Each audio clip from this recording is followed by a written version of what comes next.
سلام، وقت شما بخیر. به مجموعه خبری امروز از اداره تحقیقاتی و نشراتی روج خوش آمدید. در آغاز سرخط خبرها: برگزاری نشست کمیسیون اداری بر ریاست معاون اداری ریاست الوزراء،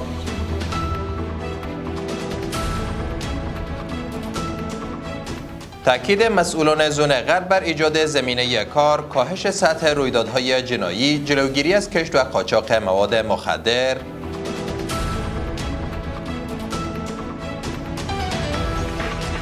و حمله ایران به موازی آمریکا در کویت و اردن.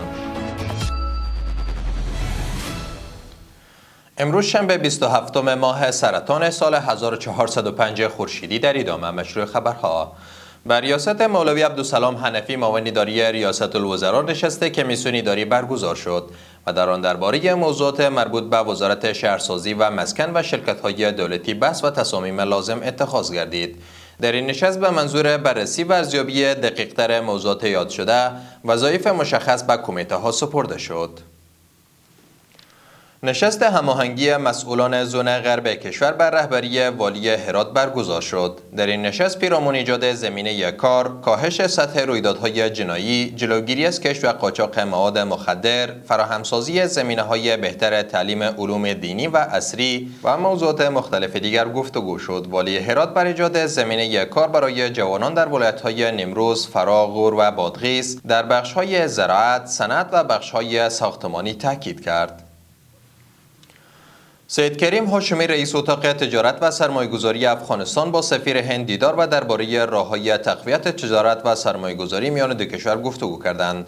در این نشست دو طرف بر افزایش صادرات، تسهیل روند تجارت، آسانسازی صدور ویزای تجارتی، بهبود خدمات لوجستیکی و گسترش همکاری‌ها در بخش‌های زراعت، معادن و صنایع دستی تاکید کردند.